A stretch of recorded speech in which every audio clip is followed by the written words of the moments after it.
বিজেপির বিরুদ্ধে লড়াই করবার জন্য, বিজেপিকে আটকানোর জন্য যেভাবে গোটা ভারতবর্ষে মানুষের কণ্ঠরোধ হচ্ছে, তার বিরুদ্ধে দাঁড়িয়ে বিজেপির বিরুদ্ধে লড়বার জন্য সবচেয়ে বড় শক্তি হচ্ছে তৃণমূল কংগ্রেস। তাই আমি তৃণমূল কংগ্রেসের সঙ্গে এসছি, অভিষেক ব্যানার্জির সঙ্গে এসছি, মমতা ব্যানার্জির সঙ্গে এসছি।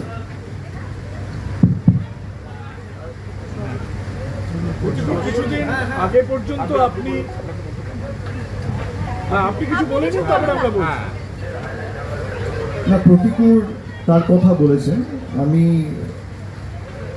প্রতিকূলের সাথে বিগত দিনেও অনেকবার কথা বলেছি। আমার বিরুদ্ধে প্রতিদ্বন্দ্বিতাও করেছিল 2024 সালে, আপনারা জানেন। ওর বাড়ি ডায়মন্ড হারবার 1 নম্বর ব্লকের বাসুলডাঙ্গা বলে একটা গ্রাম পঞ্চায়েত আছে, সেখানে। তো আমি দীর্ঘদিন ধরে ওকে দেখেছি, ওর কথা শুনেছি, সামনাসামনি আমার কোনোদিন দেখা হয়নি। এবং সিপিএম দলে যে কজন, বিশেষ করে এই প্রজন্মের যারা প্রতিনিধিরা লড়াই করছেন, আমি লড়াই করছেন কথাটা অত্যন্ত সচেতনভাবে ব্যবহার করছি। তার কারণ যেটুকু মিছিল মিটিং হয় এদেরকেই দেখা যায়, বাকি তো সিপিএম খালি টিভির পর্দায় রয়েছে আর সোশ্যাল মিডিয়ায় যত বিপ্লব। এবং পুরো ক্ষোভ বা তাদের যে আক্রমণটা, সেটা তৃণমূল কংগ্রেস, মমতা বন্দ্যোপাধ্যায় আমাকে তো করে, কিন্তু শালীনতার একটা গণ্ডির মধ্যে থেকে কাজ করা এবং রাজনৈতিক লড়াইটা লড়া, কোনো মতে সেই শালীনতার গণ্ডি যাতে কেউ অতিক্রম না করে। আজকালকার দিনের যারা সিপিএমের প্রতিনিধিরা সোশ্যাল মিডিয়ায় বক্তব্য রাখছেন বা সমাজ মাধ্যমে বা সংবাদ মাধ্যমে যায়, তাদের অনেকের কথা আমি শুনি। ব্যক্তিগতভাবে আমি প্রতি মুহূর্তে দেখেছি কোনোদিন তারা কোনো দলকে আক্রমণ করেনি। এবং বিজেপির বিরুদ্ধে আমাদের যে লড়াই,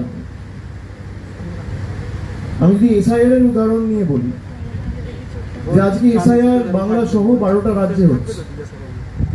এই এসআইআর এর পদ্ধতিগত যে ত্রুটিগুলো রয়েছে, এগুলো নিয়ে যদি কেউ সরব হয়ে থাকে, একমাত্র তৃণমূল হয়েছে। গায়ের জোরে মানুষকে লাইনে দাঁড় করিয়ে জীবিত মানুষের নাম গায়ের জোরে কেটে দেওয়া, বাংলার ক্ষেত্রে নিয়ম আলাদা, বিহারের ক্ষেত্রে নিয়ম আলাদা। এই দ্বিচারিতা তো হতে পারে না। এর বিরুদ্ধে তৃণমূল কংগ্রেস যেভাবে কোর্টে, মাঠে, পার্লামেন্টের ভিতরে বাইরে লড়াই করেছে, সিপিএমও তো একটা রাজ্যে ক্ষমতায় রয়েছে।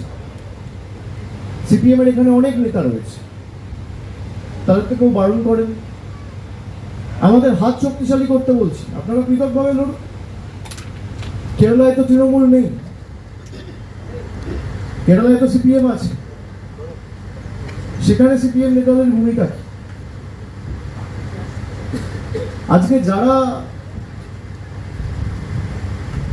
লেফট আইডিওলজি, বামপন্থা আদর্শ নিয়ে কথা বলে, নিজেদের বামপন্থী বলে দাবি করে, সিপিএমের আইডিওলজিটা কি? কোন আইডিওলজি বা কোন আদর্শের ভিত্তিতে বা বেসিসে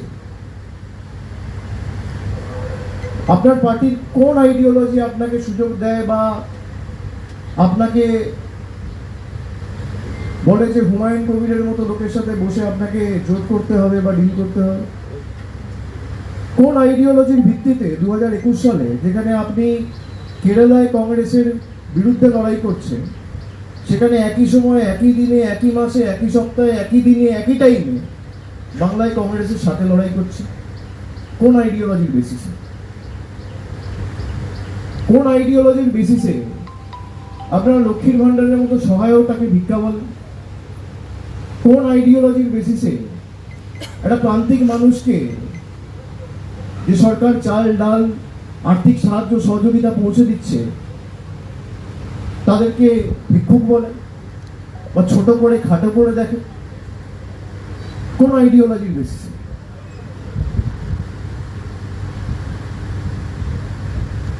সিপিএম এর আইডিওলজি কি? অনেকে জিজ্ঞেস করে তৃণমূলের আইডিওলজি কি? আমাদের আইডিওলজি ওয়েলফেয়ারিজম। একটা প্রান্তিক মানুষকে সহযোগিতা, সাহায্যের হাত বাড়িয়ে দেওয়া, গ্রামের একদম প্রান্তিক এলাকায় যে দাঁড়িয়ে আছে, সেও যেন পরিষেবা থেকে বঞ্চিত না হয়। মমতা ব্যানার্জি অপরাধ করেছেন, আমাদের সরকার অপরাধ করেছেন লক্ষ্মীর ভান্ডার দিয়ে। রাজ্যটাকে নাকি দেউলিয়া করে দিয়েছে। 34 বছর যারা ক্ষমতায় ছিল, ঋণের পরিসংখ্যান ছিল 2,04,000 কোটি টাকা। কাউকে তো ভাতাও দেন, দুটো মাল্টি সুপার স্পেশালিটি হাসপাতাল করেন, 4টে বিশ্ববিদ্যালয় করেন। কোন আইডিওলজির বেসিসে আপনি কম্পিউটার বন্ধ করেন? আইডিওলজিটা কি আমি জানতে চাইছি। আমার আইডিওলজি, আমাদের দলের আইডিওলজি আমাদের বলে যে কোনো মানুষকে পরিষেবা পৌঁছে দেওয়া, আর্থিক সাহায্য হোক, যেটুকু আমাদের সামর্থ্য রয়েছে, সীমাবদ্ধ ক্ষমতা রয়েছে, তার বেসিসে যতটুকু আমরা পারবো আমরা মানুষের পাশে দাঁড়াবো। মমতা ব্যানার্জি সরকার দাঁড়িয়েছে, অর্থ সরাসরি মানুষের হাতে পৌঁছে দিয়েছে। আপনাদের গাত্রদাহ কেন, গায়ে জ্বালা কেন? আমি দুদিন ধরে সংবাদ মাধ্যম দেখছি,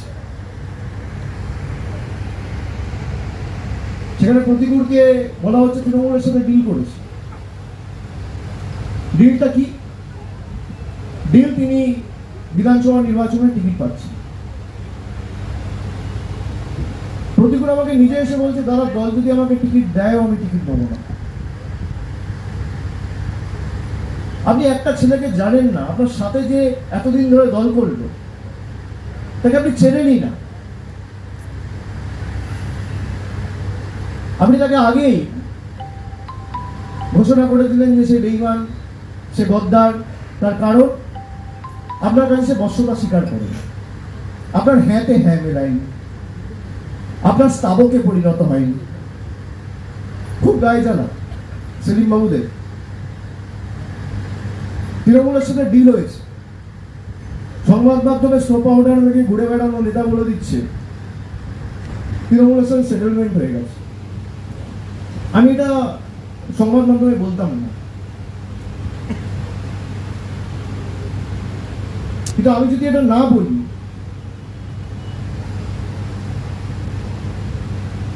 আমার এটা বিবেকে লাগবে যে আমি কিছু বলার আগে ও এসে আমাকে বলছে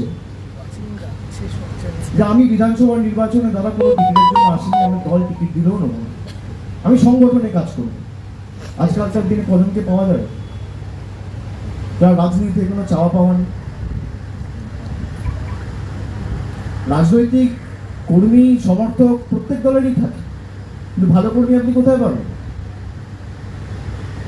তৃণমূলেও যেমন ভালো খারাপ আছে, বিজেপিতেও ভালো খারাপ আছে, সিপিএমও আছে, কম সব দলেই থাকে।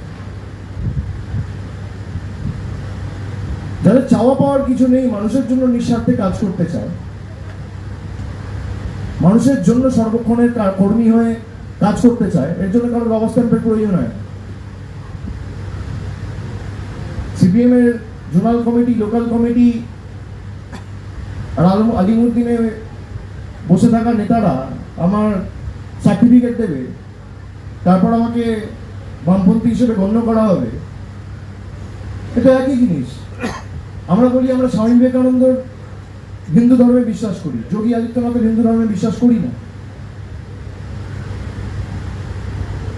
মমতা বন্দ্যোপাধ্যায়কে